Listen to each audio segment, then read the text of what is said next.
Hello, chess fans. Welcome to another edition of Chess Chat, a program designed to give you, the viewer, a better understanding of the fascinating world of chess. I am your host, George Merijanian, Program Director of the Wachusett Chess Club at Fitchburg State University. This club meets every Wednesday evening from 7 to 11 in room C159 of the McKay Campus School at the university. And with me today in the Fitchburg Access Television Production Center, in the control room, is our multi-talented director, Darren Dame. Working the audio is Fitchburg State University senior and FATV intern, Ron Bagnera. And cueing the moves for the game we're going to present to you today is two-time Wachusett Chess Club champion, Bruce Felton of Fitchburg. And behind the camera is one of the most dedicated Wachusett Chess Club members, Brian Bigelow of Leominster.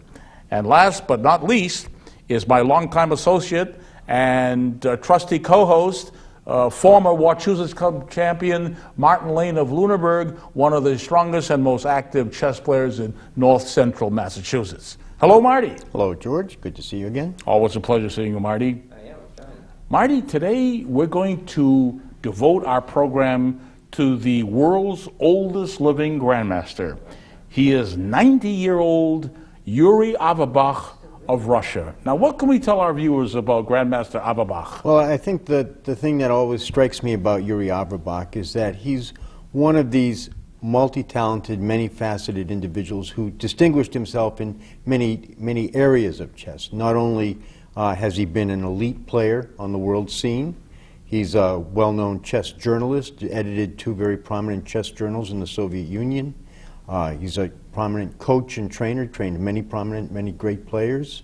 And he's a well-known theoretician. He wrote a massive work on the endgame. The variation we're going to see tonight carries his name. He developed that back in the 1950s.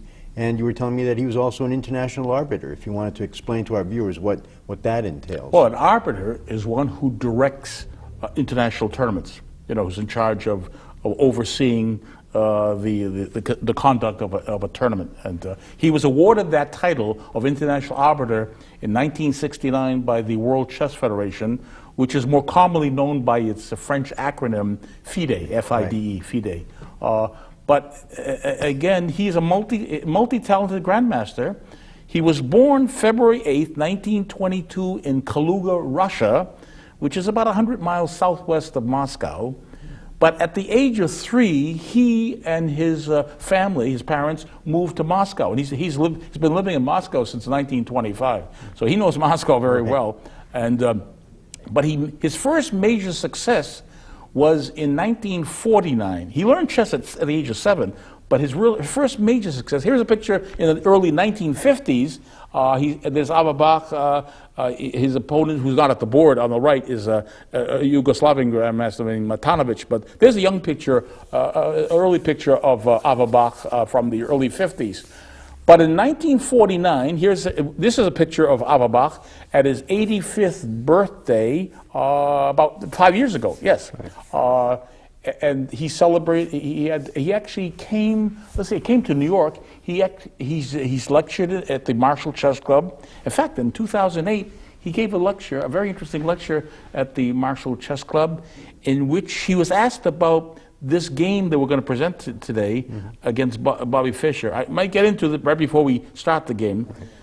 Last year, Averbakh went to the Chess Club of Fairfield County in Norwalk, Connecticut.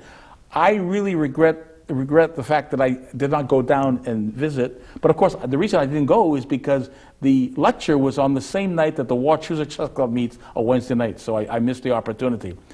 But Averbakh, in 1949, won the Moscow City Chess Championship. That was a major success. Sure. The following year, he tied first in that event.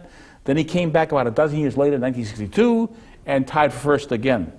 But he won the Soviet Championship in 1954. That was a big success for him. And in those days, that was practically like winning the World Championship because all the world's top players were Soviets. Yes, you had the top players of the world. Right. Yeah, and then in 1956, he tied for first in the USSR Championship with fellow grandmasters Mark Taimanov and Boris Spassky. Now, our viewers must know of Boris Spassky, who beat Bobby Fischer beat in 1972, became world champion. But he tied with those two, but he lost out in a playoff and finished second in that 1956 USSR championship. But it's interesting that he, in his visits to the United States, he's been a couple of times. Last year, I want to tell our viewers an interesting story. I thought that he does not relate in his memoirs. Actually, we should actually have a graphic of the cover of his memoirs called Back, Center Stage and Behind the Scenes. He wrote this, it's published last year by New in Chess in the Netherlands. It's a fascinating memoir of the career of Yuri Averbakh. He does not mention this following story that he told the chess players in Connecticut last year. He had an encounter with the great Russian composer Sergei Prokofiev. And this is how it happened. He was at school. He doesn't mention the year that this happened when he was a student. He was sent from school. He was complaining of a toothache. So they sent him from school to the dental clinic in Moscow. So he went there and sat there for a long time. And he sat there so long that the pain went away. So instead of going back to school or back home, he decided to go to the chess club, the Moscow Chess Club, and there he saw Prokofiev, who asked him whether he wanted to play chess. He said, yeah, okay, I'll play chess. So they played a couple of games. Averbakh lost the first game to Prokofiev. Then in the second game, Averbakh knew he had the upper hand, but it was at that point that Prokofiev, realizing he didn't want to lose to a boy, suggested that they adjourn the game until the next day. Well, Averbakh, being the kid he is, said, "Okay, I'll see you tomorrow." So he goes to the chess club the following day. Prokofiev never showed up. So that's an interesting story he related to his chess club people in Connecticut last year.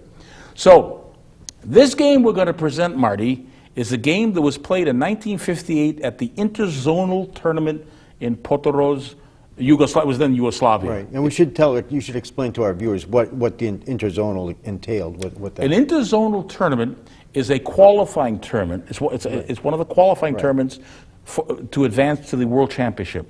That is, the World Chess Federation has divided the world into zones, geographical zones, and the winners of these various zones come together in what they call an interzonal, and in this case, the top 6 scorers from this interzonal tournament became the candidates for the World Championship. Choose the challenger to the World Champion. So that countries in a zone sent their top players to zonals. Yes. The top finishers in the zonals went on to the interzonals. Right. And then the top finishers went on to the candidates matches. Right, exactly. Okay.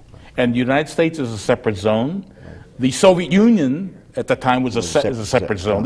Remember, these are superpowers, superpowers in chess. So,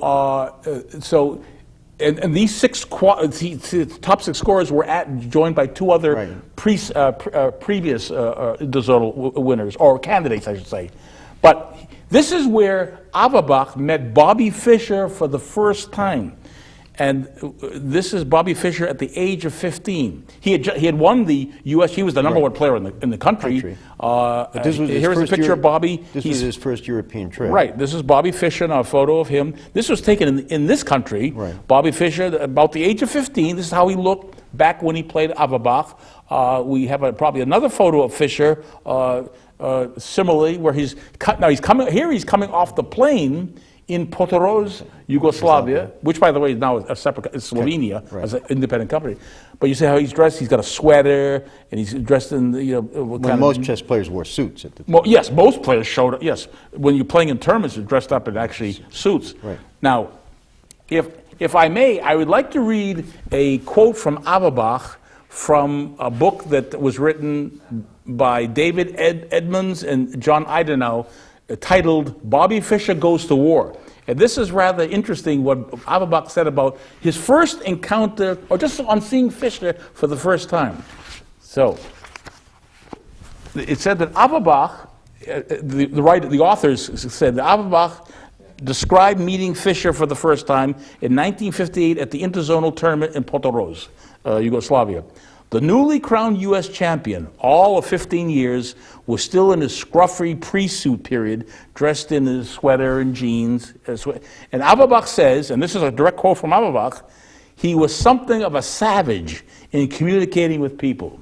He gazed without interest at the beautiful scenery of the Adriatic Côte d'Azur and never once went to the beach, never took a swim. He never socialized with the players, because there were activities, social activities for the players at this tournament. So that was Fischer. Back at the age of 15, he was obsessed. He was obsessed with chess, and that was Averbach's impression of him. And that's the only time that they ever met. I mean, that is the only over-the encounter that took place was in 1958. Right. August of 1958 in Puerto Rico. So let's get to the game. Who had white in this game? Okay. Averbakh is white. Averbakh had white? Right. Okay, so how did he open the game? He opens, takes the pawn on d2 and advances it to d4. We've talked a lot about the e2 to e4. d2 to d4 is also a center pawn. It attacks two center squares, and it opens a diagonal for the dark squared bishop, as well as some space for the queen. It's another popular opening move. Okay. All right, so Fischer, on his reply, played the knight on g8 to f6, knight f6, which is actually one of the two most popular responses to d4. What it does, it prevents white from putting another pawn, his pawn to e4, in the center. Right. So instead of, since he's taken away the e4 square for the e2 pawn, Averbakh advances the c2 pawn to c4. So now he has control. He has control of center more and squares. To the queen side. Yeah. All right. So Fischer continues with the second move, playing g6. Now, what is this a tip off? Does this signal something here? Yeah, playing g6 here. He's opening up the g7 square for the bishop. We call it fianchetto or fianchetto. Yeah, fianchetto. Most of the world calls it fianchetto from Italian. We English speakers, some will hear us say fianchetto. Yeah. Right. All right. So what did Averbakh do now on his third move? There are a couple of choices. He could prepare a fianchetto by playing g2 to g3. And we've seen that. We've seen that in the previous game. We had a program where International Master Igor Feugl played the g3 and fianchettoed on the light squared bishop against National Master Andrew Wang from the New England. The tournament was played in Leominster. Right. It was the New England Open of 2011. All right, so what did Averbakh do instead? Averbakh chose to develop his knight on b1, playing it to c3. Develops a piece. There's the old saying, knights before bishops. He's cementing his center here is what he's doing. Okay. Now, and also, isn't he preparing, is this actually a move besides develop a piece? Yeah, he's preparing e2 to e4. Right. Now, what is popular among a number of players today is to respond with d5. Let's look at the board. D5 is certainly playable here. The Grunfeld defense. It's known as the Grunfeld defense, named after this Austrian Grandmaster Ernst Grunfeld. And again, you've played this, and I think we have other members of the Warchuk Chess Club who play this. But what Fischer played was bishop g7. That was his third move. So what did Averbakh do now? Well, since Fischer has chosen not to contest the e4 squares, Averbakh takes advantage of that and plays the e2 pawn to e4. Now he's completely occupying the center. And black is willing to do that. Black is willing to cede the center to white by allowing these three pawns to be placed here. And by the way, what is the defense that black is playing here? This is called the King's Indian, where we see a fianchettoed bishop that often carries the name of Indian defenses. It sort of refers back to the ancient days of the game in India, and they call it the King's Indian because it's a fianchetto on the king's side of the board. Right. And this developed. I don't think we've ever discussed hypermodern chess. Right. No, we've never mentioned that. Never mentioned, but hypermodern. There was a period in chess which was known as the hypermodern era, which is during the 1920s, and this developed during the 1920s, where the idea was, it's okay to yield the center as long as instead of confronting face to face in the center like we've seen with the Spanish game or the Ruy Lopez or any of those, or the Queen's Gambit, which we've looked at, and instead of contesting directly in the center, they attack it from the flanks. From the really. flanks, right, exactly. Now, it wasn't until the 1940s when the Soviet masters, Soviet players, were playing this. And by the 1950s, the King's Indian defense was probably one of the most popular defenses to anyone opening with D4. This was so popular back in the 50s and in the previous decade. And Bobby Fischer swore by this defense. He championed the King's Indian defense. It was actually his most popular defense to anyone opening the game with D4. All right, so what Fischer did here after E4, well, the idea that White possibly could advance this pawn to E5, dislodging this knight, he plays D6. So he moves the pawn from D7 to D6. Does that stop the advance of the pawn? It does. Well, although it could still be played. It could still be played. But that's a mistake. Can we show our viewers Sure. why advancing the pawn to E5 would be a mistake? You could advance the pawn, attacking the knight, offering the exchange of the pawn. Okay, so what black can do here is to take back. D takes E5. Right. We take there. And then recaptures, D takes E. The pawn is attacking the knight. But first, black can take, queen takes D1 check. Right. And now White has to make a decision. Yeah, he either has to bring this knight back to capture the queen, or he has to give up the right to castle by capturing with his king. Right. Neither one is a really good choice. No, actually the worst move is taking with the king, because that will be punished by this knight on F6 going to G4. Threatening that. Look at the threats the black has here. Black has the threat of actually coming down here, knight F2, check, winning the rook. Right. Also, the idea we have a double attack on the pawn, it's going drop to, the if pawn. he stops the attack on this pawn, he's going to Lose that that pawn. pawn. Right. So that's why it'd be a big mistake to take with the king. So this didn't happen. Right. So what did Averbakh do? No, it's actually Averbach's move. Yes. Right. Okay. What did Well, he would fifth have move. choices. He could.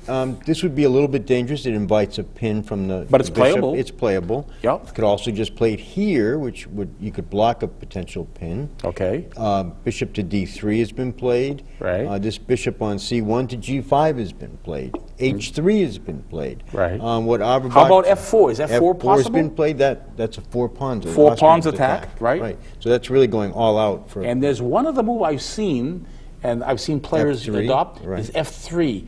And this is known as the Zamisch variation.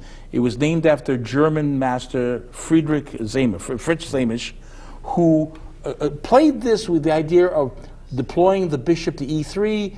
It actually triggers a kingside attack with these pawns. So all these moves are possible. What did Averbakh play? Well, he chose an equally popular move, which takes the bishop on F1 and plays it to E2. Yeah, okay. You need the queen, right? We need the queen on there. All right, so he played bishop E2, and Fischer castled. That was his move. Right. All right, so now it's Averbach's sixth move. Right. And now comes, this is a move that Averbakh himself had just developed on his own. He plays the bishop on C1 to G5, sort of seemingly attacking the knight on F6. Right. And by the way, Averbakh introduced this move into tournament play 4 years before this game was played. It was in 1954 in a tournament in Buenos Aires, Argentina. He played this against Argentinian Grandmaster Oscar Pano. So this is the first time we've seen this move, and because of this introduction of this move, the whole variation is known as the Averbakh system. variation. So Fischer at this point is quite literally playing against the person who wrote the book. Exactly. All right. So what did Fischer do here? Now Fischer had choices here. He could actually bring this knight from B8 to D7, add further defense of this knight here, developing here. Also, he could actually play C5, attacking. That's playable. But what Fischer did, he put the question to the bishop right away. He played H6. He brings H6, attacks the bishop. And the question is, what does that bishop do now? Well, the bishop he can exchange, but it doesn't really help him out to exchange a bishop for a knight. Right. That doesn't really help. So, he could back it up to bishop to H4. That's possible. That's a possibility. He could come back to F4. Yes. Or what he did choose to do is come back to F3. E3, yes. E3, right. sorry. Right. Okay. And he can, and he doesn't have to worry about the knight coming to G5 now because there are two pieces on that square. So at this point, Fischer played on his 7th move c5. He comes and attacks. All right. So what does White do here? What can White do here? White could do a couple things. White could exchange the D pawn for the C pawn, but again, that doesn't really accomplish anything. Well, but let's show our viewers what would happen if D takes C5. Right. We're not going to take back. Remember, this pawn is undefended. The response to this would be playing Queen A5. Right. And now threatening with the queen on A5, pinning that knight. Right. We're threatening to take this pawn on E4, and also we're threatening to regain our pawn. Right. So nothing is gained by taking D takes C5. Right. So that's why that's one. White would never do that. Right. All right. So what did Averbakh do instead? Yeah, well, another possibility would be to push E5. That leads to a different set of complications. What Averbakh chose to do was to push to D5. Okay, pushing his pawns right into the... all right, so after D5, all right, so this is really a cramp on Black's game. Right. So what Fischer did now, he played E6. He comes with the E pawn and attacks this pawn on D5. Right. All right, so Averbakh chooses to leave that alone, and he plays a little bit of a funny-looking move. He plays H3, and even though we've said that playing the knight to G5 is no particular threat, but he's preparing for a later move, a later G4 that'll become obvious. So that actually is prepares it's G4. Not to prevent the knight to G5, but it's preparing the G4. All right. Well, here's where Fischer exchanged pawns. Right. E takes D5, and then Averbakh recaptured. E takes D5. Okay. And now Fischer responded with rook on F8. Has no future staying on F8. The future of a rook is putting it on an open file. An open file is facing one the king. Right, where there's no pawn. Right. When there are no pawns on a file, it's always good to put a rook on an open file. Right. And he's on rook E8. So what does Averbakh do now? Well, he needs to develop, so he takes the knight on G1, plays it to F3. Okay. Now, what he could have done to prevent Fischer's next move, in this position, instead of knight F3, he could have played... we could have played bishop d3. That means he's wasting time moving the bishop again. Right. But what Fischer did in response to knight f3, he played bishop f5, which would not have been possible if Averbakh had moved the bishop to d3. But now it's Averbakh. The purpose of h3 was to be able to play the pawn on g2 to g4, attacking that bishop. All right. So bishop under attack, the bishop has to move. It makes no sense to retreat the bishop along this diagonal back here, either to c8 or d7. So what Fischer plays is simply bishop e4. Okay, so now he's pinning the knight, stops the knight from moving. All right, so what does Averbakh do here? Well, interesting, in a later game against Geller some years later, in this identical position, Averbakh chose to castle because the knight is really pinned against the rook. Right. So, but in this game, he chose instead to play the rook to g1. I see. Okay, so now he's off the pin. All right. So what did Averbakh do here after rook g1? Well, this knight needs to be developed. He brings the knight from b8 to d7. So that's where he's going. All right. And since this pin has now been relieved, Averbakh decides to take the knight on f3 and come back to d2, adding to the attacks on the bishop. So we have a double attack, the two knights attacking the bishop, and but of course, we're defending with two pieces. So we're defending it adequately. So now here's where Fischer plays a6. Now, what is this signaling? This must indicate his plan here. Well, or not. Partly it could be to prevent this knight coming to b5. I mean, that's that knight would be attacking the protected pawn on d6. But it's also a precursor to playing b5. Yes, it is. Much like what Averbakh did over here. All right. So what Averbakh does is he advances this h4 pawn. He's abandoned any idea of castling. He's going for an attack right there. This is where his attack is, kingside. Right. All right. So what Fischer did in response to h4, well, his plan is attacking on the queen flank. Right. So he plays b5. So he plays b5. These are almost mirror images. Right. He advances the g4 pawn to g5, attacking the knight and also attacking this pawn, threatening to win the pawn. And this is a case like a first come, first serve. Right. Now, it would be a big mistake, and we should show our viewers why it would be a blunder for Black to take this pawn. Each takes g5 would be a mistake. Why? Keeping in mind that there are two pieces defending this bishop, Yep. but once he recaptures with the pawn, the knight, which is a defender, is going to have to go somewhere. Yeah, and the only square, there are two squares, but if he went back here to h7, if he has to retreat to save the knight, but of course by doing that, he would lose this bishop to one of the knights, because he's left the defense of this bishop by vacating the f6 square. All right, so that would be a big mistake right here. So in this position, after g5, Fischer said, okay, you attack on the queen side, I'll attack with b4 on the queen side. So now comes a series of really sticky exchanges. Yes. Averbakh goes, okay, plays takes the knight on f6. And that's a good way to describe it, sticky. This is as a player, I hate seeing this. It could also be hairy. So what happened here was Fischer played b, the b pawn. B takes c3. Right. He attacks here. All right, so that's off.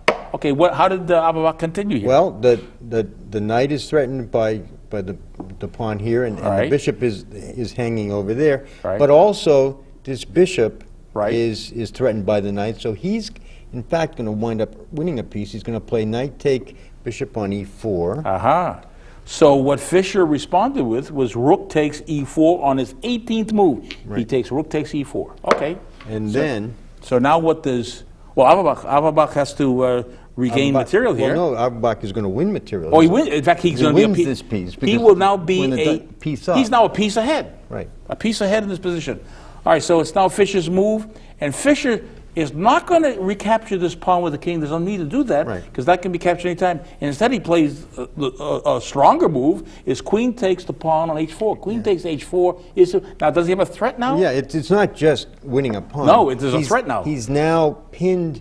This pawn has been defending the bishop on e3, but now with the queen on h4, it's pinned on this diagonal against the king. So it's no longer. So he's threatening to take rook takes e3 because of the pin. Yeah, so Averbakh has to relieve that pin.